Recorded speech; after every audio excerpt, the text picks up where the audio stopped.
Hello, or welcome to the December edition of Seth's Posse Newscast. I'm the Grinch, I'm Seth. and what is that ball you have in your hand? Uh, this is a dodgeball. We like playing dodgeball. Mrs. Ross doesn't like us playing dodgeball. So unfortunately, in this newscast, we will not be playing dodgeball. Hey, do you want to talk about basketball? I'm Isaiah here talking about basketball. Our boys' current record is 4-3. We beat Scotland County on our first game. It was a very good win. Then we went to Traverse Classic and we lost to Schuyler. But then we went on and beat Scotland County again, and we beat Brookfield. Then we went to Knox County and beat them. And we went to Kirksville and lost, and we lost our first home game versus Canton by 2. Then the girls lost at Scotland County as our first game, and then we went to the Traverse Classic, and I think we lost our first 2. Then we beat Knox County. Then we went to Knox and beat them again. And we went to Kirksville and lost, and we lost our first home game versus Canton. Now on to Lucas, who's talking about Chief Stomp 'em. Hey everyone, I'm Lucas James here, and one of the biggest things at Clark County High School is Chief Stomp 'em.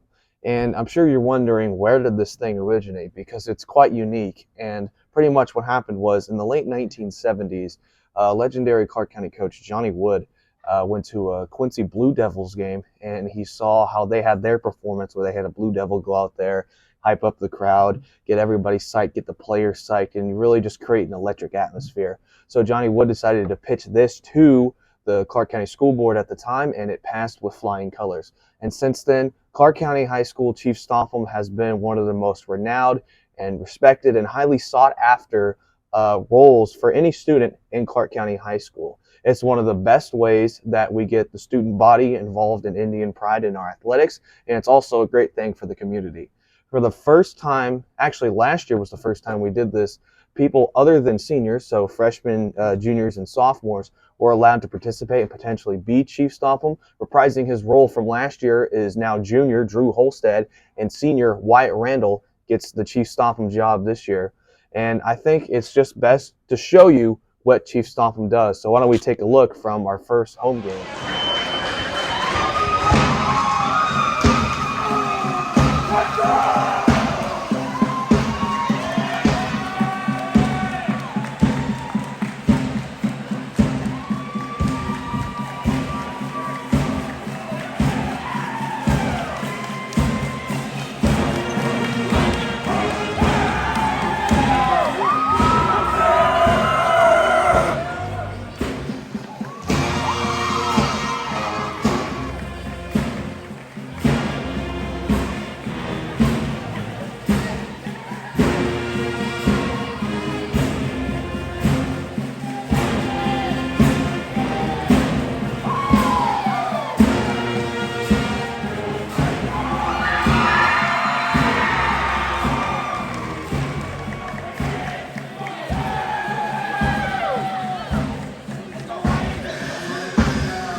Great camera work by me. I know.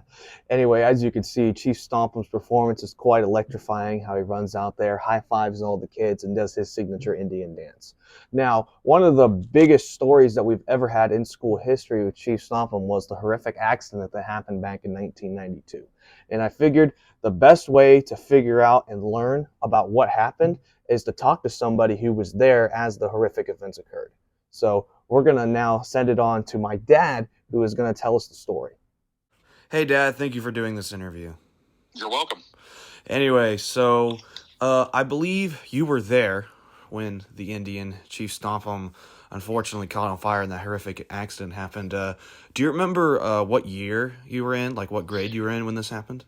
I was a senior in high school, so this would have been 1993 at the old high school, which is now the middle school. Yes, it used to be 3 stories back then, didn't it? That is correct. It did. Anyway, so were you back there behind the stage when this accident happened? Yes, I was. At the time when Chief Stompham would get ready for the games, we used a back room that was back off to the side of the stage. I think it was the one of the classrooms. And he would get ready, put the paint on. At that point in time, he would get dressed, get all his gear together, his torch. And yes, that happened all back off scenes, off to the left side of the stage of the old high school gym. So can you tell me exactly, like, what occurred? Like, how did he manage to catch on fire? Well, it was, like I said, he just got painted up, so he was dressed in the attire. And at that time they used to use a live flame torch. And basically it was a stick with kind of a soup can on the end of it, with a kind of a chemical, would pour in it and it would light and then it would produce a bluish color flame. Then therefore when he would come out and do his dance and routine out on the floor, they would shut all the lights down and the torch would glow. But anyway, so we were backstage, getting him prepared in order to do his routine. The torch was already lit. Well, us being novices, decided the flame looked like it was barely coming out of the can of the stuff. So with it being lit, we had poured more of the solution, the flammable material, on an open flame, which caused it to flare up. When it flared up, it caught the paint that was on his body, melted to him. So therefore it had caught him on fire. The paint on his skin had actually what had caught on fire. And then we tried to put him out. But by that time, I don't remember exactly the degree of burns, but it was pretty bad. I do remember them rushing him to Iowa City Hospital, where he spent some significant time there with some severe 3rd-degree burns. So it was pretty horrific experience. Like, he was in a lot of pain, but it was actually the body paint on him that melted, that caught on fire from us dumping some more chemical on an open flame, which does cause it to flare, which then caused his body paint to melt to his skin. Oh my goodness, that is absolutely horrific. It was pretty horrific. I can yes. I can only imagine what it looked like actually there happening. Yes, especially being 17, 18-year-old students. I don't even believe that there was, I believe it was just us. There might have been one other individual back at the time, but when you're talking about 17-year-old students and one of your fellow students catches on fire, yeah, it can be a little traumatic, and it was definitely an unforgettable experience.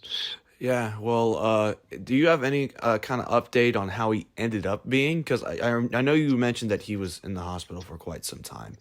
Yes. How did he end up doing? He ended up, I believe, and like I say, this has been almost 30 years ago, but I believe that he had to have some skin grafts and some stuff like that. I can't remember exactly the period of time that he was in the hospital. I would guess that it was a couple weeks, if I remember correctly.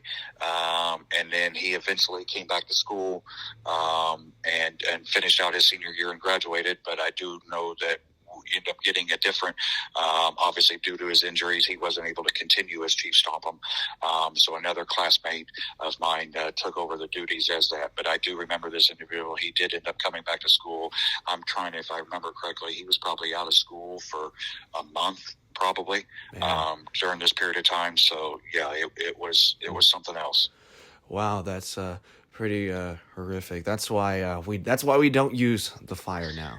Yes, exactly. That incident right there caused the school to change its policy. I believe several other schools who used to use open flame, I believe Quincy High for the boot up used to use the same type of stuff that we did. But due to this incident, caused other schools to take a look at their policies and remove that substance and those open flames from those routines and performances. I see. Well, it's nice to see that he ended up doing okay and got his diploma. Yep, yes, he did. He ended up graduating just like along with the rest of us. So he was there for the graduation ceremony, and like I said, graduated with the rest of his class. So I'm grateful for that. Anyway, thank you for doing this interview, Dad. I really appreciate it. No problem at all. Anytime. Thank you to my dad there for providing us the tragic story, but it's nice to see that he has, for the most part, been able to recover from his injuries. And again, Chief Stompum is one of the biggest and most exciting things, especially for Clark County athletics in the community. And now we are going to send it on to who's next. I'm with Mr. Taylor, and I got him this hat actually to get into the spirit. Hey, all right. And I got a question just for our teacher spotlight. So last year you were a teacher. Yeah. So what classes did you teach last year? Last year I taught chemistry, forensics, and STEAM.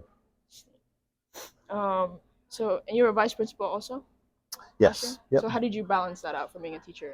That was really difficult. My first half of the day, I was the assistant principal up here. So for the first, second, and third and fourth periods, I was the assistant principal. And then starting right at the beginning of fifth hour, I had chemistry. So, I jumped right from that principal hat into the teacher hat. And that I could find, if you talk to my students who are in my fifth hour class, they can tell you, like, there were times that, I got to class a little late. There were times, thankfully we had lunch right at the beginning of the period, and there were times when I'd walk in as they were just walking back from lunch, and I didn't get my lunch or anything because we're still just dealing with stuff at the front office. But I didn't really get the planning period at that point, so my planning had to happen before, after school, on my own time, and I tried to keep up with that. Probably part of it that made it feel difficult was the fact that I tried a different curriculum last year, and I didn't really like that curriculum a whole lot. Was it STEAM? Though it was in chemistry, I tried a different curriculum. STEAM is a class that was it's fun because we really let the students drive the class, and so it was based on student interest. So my STEAM students really pushed us into the area of computer science, where we would do a little bit of coding in the past, but they were really interested in like actual computer science, like how do computers work, and that was something I didn't know. But that's part of what I loved about being a teacher and having the STEAM class was the fact that I got that opportunity to learn something new. Yeah. So I learned right there with them on that one. So how is it different from being like a teacher to an actual principal now? It's just a difference of, the day is a lot less structured as a principal. I can come in with my plans for the day, and things never really go according to plan. So I usually kind of have to say, all right, this has to go on the back burner for a minute while I deal with something else. Part of being a teacher, I really enjoyed that sense of control I had over my day. Yeah. And there's still some sense of control here, but it's a lot less routine, a lot less scheduled. Yeah. Do you have any like end of year goals that you're planning on achieving this year? This first year as a principal, I'm really trying to come in and I don't want to change anything up or mix anything up. I want everybody to kind of get a chance to get used to me and my style, like as far as the students, as far as the teachers go. End of year goals, we're looking at, we'll have an end of year character assembly again. Just trying to keep up with some of those things. We're going to have a little staff social with the teachers, which will just kind of be a nice way for the teachers to spend some downtime together. I'm probably looking at implementing more like goals or maybe kind of moving into some new programs or new ideas more probably next semester. Okay. Well, thank you for your time and the coffee cup. Yeah, absolutely. Seth here talking about the FFA. So we're getting ready to hold our annual Christmas party. It'll be held on December 13th in the Commons for all FFA members and families. The families are requested to bring one covered dish per member that they have in the FFA. I'd also like to talk about our fruit sales. We held our annual fruit sales, and we had a pretty good year overall. Had 42 members sell over $1,000, and the top 10 were Axel King, Ian Ackley, Taylor and Brenna Shantz, Owen Burr, Gabe and Ryder Howell, myself, Caitlin Justice, Jacob and Alexis Euler, Michael Woods, and Clayton Hines. So that's what we've been doing in the FFA. Now on to Lucas and Zoe. We're going to talk about the community announcement. Hi, I'm Zoe, And I'm Lucas. and we're bringing you the community announcement for this December. On Friday, December 3rd, 2022, there was a very, very special event held at the H.E. Seaver Memorial Library in Cahokia, Missouri. A bunch of little kids got to go and meet Santa and tell him what they wanted for Christmas. They also got to speak with the Grinch, and he told them how he stole Christmas. Yeah, well, Merry Christmas to those of you who still believe. And Seth here talking about Scholar Bowl today. So Scholar Bowl is a basic question answering game like Jeopardy.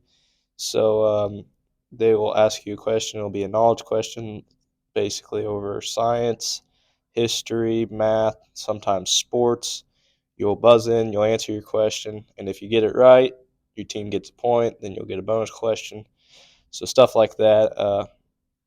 Our Scholar Bowl team won districts last year with coaches being John Rudin and Sean Parker. Further information as far as rosters and schedules next month. Now on to Zoe and Franny, who are going to be talking about the Young Women's Empowerment. Thank you, Seth, for the overview on Scholar Bowl. I am Buddy the Elf, and this is my friend Cindy Luhu. And today we're going to be talking about Young Women's Empowerment Club and why you should check it out sometime. Yeah. So, Young Women's Empowerment Club is, at its core, it's just a club to inform us young girls growing up and stuff about all the different aspects and struggles that there are to womanhood. Yeah. The club was started by Abby Plenge and Allie Fox, and their sponsor is Mrs. Hop. Yeah, and the whole purpose of the club is to gain confidence, professionally, emotionally, and physically. And personally, I think the club is honestly really good for you. You get to talk about past experiences and stuff. I don't know how to encourage each other to be more confident. It's just hyping each other up, and I think that's really nice. Yeah, and I've gone to a couple of the meetings, and I would honestly say I haven't really participated in discussion much. However, I do think that everyone who participates in talking and stuff, it's just they're genuinely trying to help other people. Yeah, and I just think it's really helpful. Even if I already know what they're talking about, I'm already aware of that stuff, just hearing other girls my age talk about the same struggles and experiences that I go through is just really beneficial for me. Yeah, and it's not only girls either. Guys can be in the groups too, the group meetings, and they have struggles too. They can talk about it and just help each other with the information that we get off each other too. Yeah, and even though we do talk about women's issues, some of the issues that we have talked about aren't just women's issues. They're relationship issues and stuff, and body positivity issues, which are things that both genders can deal with. Yeah, I'm gonna struggle with too. So I think if you have some free time and you're maybe not involved with many things, I would check out Young Women's Empowerment Club. Yeah, so far they've been meeting. It's been on Tuesdays, but it varies if people are available, I guess. So it could be the Tuesday next week or the other week. Yeah, it's kind of been every other week, Tuesdays, and I think they start around 7:30 in the morning. Well, now off to Isaiah to talk about what not to do during Christmas break. I'm Isaiah. That's what you shouldn't do over Christmas break. You shouldn't listen to non-Christmas music, not take a family picture. At least gotta take one. Hopefully only one. Not bring presents to any Christmas thing ever. Do not fill up on appetizers, because you gotta save room for the good stuff. The good stuff. Do not wear uncomfy clothes, or just dress nice, because you might get yelled at. Happens to the best of us. Also, I don't know. That's about all I got off the top of my head.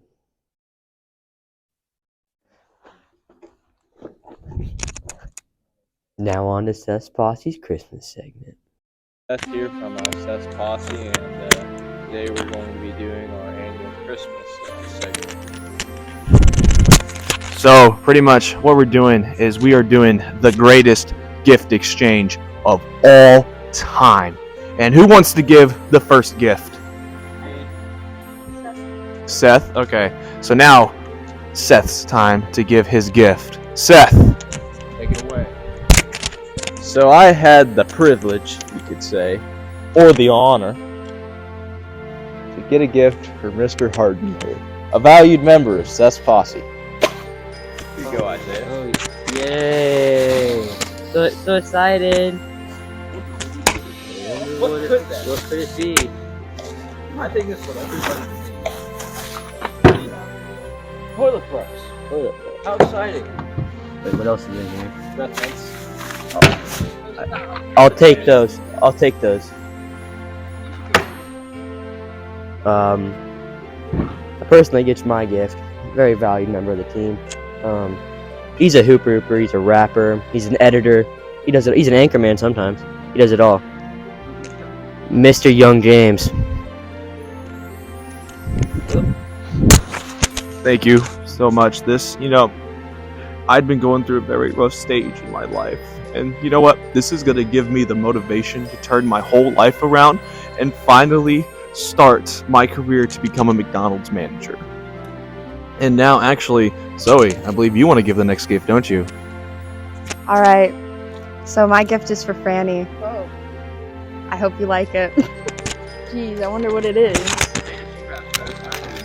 Oh, I'm excited. I like this. Is this a Barbie? Yeah. Oh, who doesn't want Barbie? This is. Oh, this is actually kind of cool. Is this supposed to be you? This is supposed to be you. No way. Because that's actually really cool. Yeah. It's funny because I had you as my person also, since you're so special like that. Ooh, this one's heavy. Yes. I have a feeling I got the best one. Oh my god. I got some green beans. I love green beans. Some peas and diced carrots.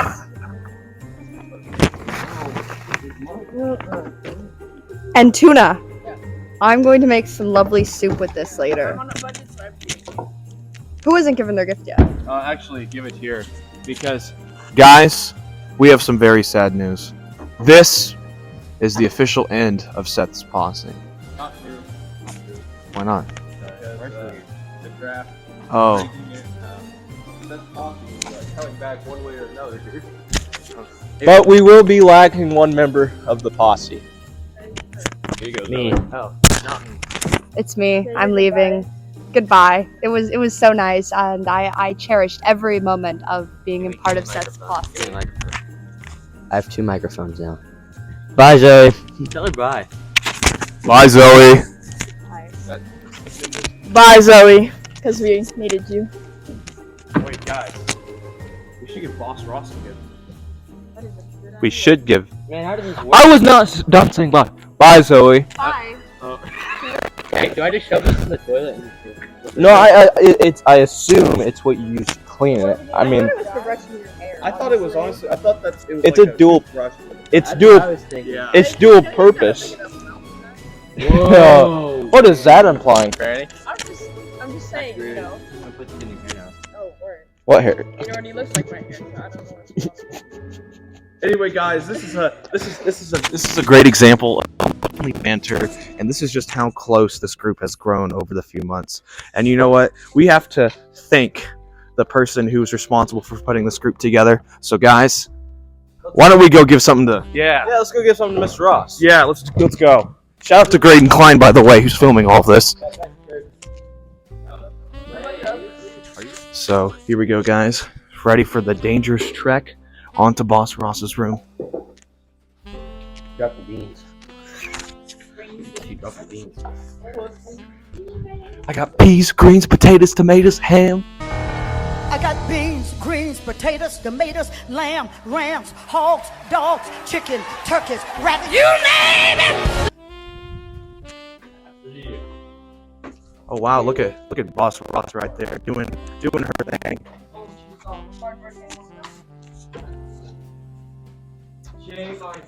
So, Boss Ross, we at Seth's Posse, we have grown very close to each other over the years.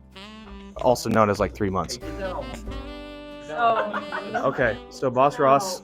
Please stop. Whatever this is. Are we gonna keep filming? Yes. Give me the microphone. We got a gift for you. It's not this. This is mine. That gave it to me. There you go. Happy birthday. Merry Christmas. Merry Easter. Thank you. Thank you for that. She doesn't let us play dodgeball. And next time, let us play it, and it won't be we won't be this mad about it. New Year's Eve segment. Seth, Mike. Why do I need this? So you can say it into the microphone. I already said it. The time's passed. It's all about timing, Lucas, and it's gone. That time is gone because Should we thank her for putting this Separating us? group? Oh yeah, separating us after this. And thank her for not letting us play dodgeball and putting the group together. Mic check. Any closing remarks? No Say problem. your goodbyes. Goodbye, Zoe. Happy Hanukkah. Merry Christmas. Merry Christmas. Yeah, Merry Christmas. Merry Chrysler. They're so awkward. And this is your easy part of learning how to bake. I feel like this. Are you teaching him how to woo women? Yeah. I feel like this is. You have to learn how to bake. I know how to bake. I thought you said. That was too far. Too far. Oh my gosh. Why, thank you, Mrs. Ross. It's got the instructions, all the ingredients, all lined up. You just have to dump it in a bowl. Okay, can I? That's can I not make a baking. point? I tried to sell you this exact thing for the Clark County FFA, Yeah, and I didn't buy it. and you didn't buy it. I know. So Because I already had one. So now you need another one. Mm-mm. Clark County FFA, $10. WLC matters. Okay. Why, thank you. You're welcome. You know what I'm gonna do Let's with this? zoom in Go on this. home. I'm gonna make something. Look at a nice jar. Right. Yeah, after Is this you really use the baking? ingredients, you can use the jar. Exactly. That will help you get a girl. Because every girl loves baking. Yeah, man who can bake. Thank you for watching our December edition of Seth's Posse Newscast. Merry Christmas from our posse to yours. Hopefully we can play dodgeball in the next one.